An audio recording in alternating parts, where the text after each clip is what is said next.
നമസ്കാരം. നമ്മൾ എത്തിയിരിക്കുന്നത് വെറ്റിലപ്പാറ രാജീവ് ഗാന്ധി കോളനിയിലാണ്. ഇതൊരു ഇൻഫോർമേറ്റീവ് വ്ളോഗാണ്. ഇവിടുത്തെ വീടുകളുടെയും കോളനിയുടെ ശോചനീയാവസ്ഥ കാണിക്കാൻ വേണ്ടി മെയിൻലി നമ്മൾ ഇന്ന് ഈ വ്ളോഗ് ചെയ്യുന്നത്. അപ്പോൾ ആരും സ്കിപ്പ് അടിക്കാതെ മുഴുവൻ കാണാൻ ശ്രമിക്കുക. നമുക്ക് അവിടെ പോയി നോക്കാം. രാജേട്ടാ, രാജേട്ടാ, അപ്പോൾ ഇവിടെ എന്താണ് സംഭവിച്ചത്? മീൻസ് എത്ര നാളായി? ആ ഡീറ്റെയിൽസ് ഒക്കെ ഒന്ന് പറയാമോ? ഈ കഴിഞ്ഞ ദിവസം ഞാൻ വില്ലേജിൽ കൊണ്ടുപോയി പരാതി കൊടുത്തു. വില്ലേജിൽ നിന്ന് പേപ്പർ എനിക്ക് വന്ന് പഞ്ചായത്തിൽ കൊടുക്കാൻ പറഞ്ഞു. പഞ്ചായത്തിൽ അവർ കൊടുത്തിട്ടുണ്ടെന്ന് പറയണു.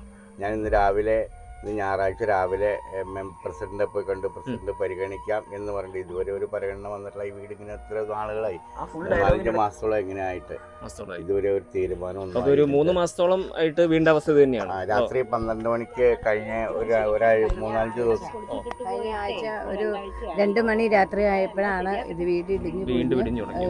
കഴിഞ്ഞ മഴ തുടങ്ങിയതാണ് ഇത് ഇടിഞ്ഞ് വീഴാൻ തുടങ്ങിയത്. അപ്പൊ 2-3 മാസമായിട്ട് നമുക്ക് ഇത് തന്നെ അവസ്ഥ. അപ്പൊ രാത്രി നമ്മൾ അവിടെ അംഗനവാടിയിലാണ് കിടക്കുന്നത്. അന്ന് ഞാൻ ഇടിഞ്ഞു പൊളിഞ്ഞാടിയ സമയത്ത് അംഗൻവാടിയിലാണ് പോയി കിടന്നത്. പിന്നെ അവര് പറഞ്ഞു രാത്രി മാത്രം ചെന്നാൽ മതി, പകല് ചെല്ലരുതെന്ന് പറഞ്ഞാറിനോണ്ട് ഞാനിപ്പോ പോണില്ല. ഞാൻ സുഖമില്ലാത്ത ഒരാളായതുകൊണ്ട് അവിടെ ബാത്റൂമിലൊന്നും പോകാൻ നിവൃത്തിയില്ലാത്ത ഇടിഞ്ഞു പൊളിഞ്ഞാടിയ വീട്ടിൽ തന്നെ കിടക്കും. അപ്പൊ നമ്മൾ ഈ നിവേദനം ഇപ്പൊ കറന്റ് പാർക്കൊക്കെ കൊടുത്തിരിക്കുന്നത് പ്രസിഡന്റിന് കൊടുത്തിട്ടുണ്ട്, പഞ്ചായത്തിനും കൊടുത്തിട്ടുണ്ട്. അപ്പൊ അവർക്ക് ഇപ്പൊ കറന്റ് ഇപ്പൊ അവരെന്നാ പറയുന്നത്? ഇവര് പറയുന്നത് ഇപ്പൊ ഹൗസിംഗ് ബോർഡിൽ ഇപ്പൊ ഒരു പേപ്പർ മേടിക്കണം. ഇത് എന്റെ പേരില അമ്മയുടെ പേരിലാണ് ബസ്. അങ്ങനെ അതാണ് ഇപ്പൊ ഈ ഡിലേ വരുന്നത്. ഈ നമ്മുടെ ഈ അവകാശത്തിന്റെയാണ് ഈ പ്രശ്നം വരുന്നത്. അപ്പൊ അത് മാറി കഴിഞ്ഞാൽ ശരിയാവുന്നാണ് ഇവർ പറയുന്നത്. ചേട്ടനും അനിയനും പേരെ പണിതോളാൻ പറഞ്ഞ് ഞങ്ങൾക്ക് എഴുതി തന്നു. ഇന്നലെ വില്ലേജിൽ വന്ന് എഴുതി തന്നു. അവർ പറയണത് നമുക്ക് പട്ടയം ഉള്ള കാരണം കൊണ്ട് സ്വന്തം പേരിലായാലാണ് വീട് തരുള്ളൂ എന്നൊക്കെയാണ് പറയണത്. ഇതിപ്പോ നമുക്ക് ഈ കോളനി എല്ലാവരുടെയും വീടിന്റെ അവസ്ഥ തന്നെയാണോ? വീട് താഴെ ഇടിഞ്ഞാണ് ഇപ്പോഴും ലേഡീസ് വന്ന് അവരുടെ വേണ്ടയ്ക്ക് വീട് ഭാര്യയും ഭർത്താവിന്റെ പിന്നെ 2-3 വീട് ഇവിടെ പൊളിച്ചിട്ടുണ്ട്. അപ്പൊ നമുക്ക് ഈ മുഴുവൻ കോളനിക്കും അവസ്ഥ ഇതാണെങ്കിലും ഒരു മറ്റേ ഒരു കറന്റ് ഒരു ഡിസിഷൻ അവരുടെ ഭാഗത്ത് നിന്ന് വരുന്നില്ല. എല്ലാ വീടുകളും ഇതുപോലെ കിടക്കുന്നത് ഇവിടെ. എല്ലാ വീടുകളും എന്ന് പറഞ്ഞാൽ മിക്ക വീടുകളും പൊളിക്കാറായി ഇങ്ങനെ തന്നെ ഇടിഞ്ഞാടും ഒരെണ്ണം. അപ്പൊ അന്തിമമായിട്ട് ശരിയാക്കി തരാന്നൊരു തീരുമാനം അവരുടെ നിന്ന് വരുന്നില്ല.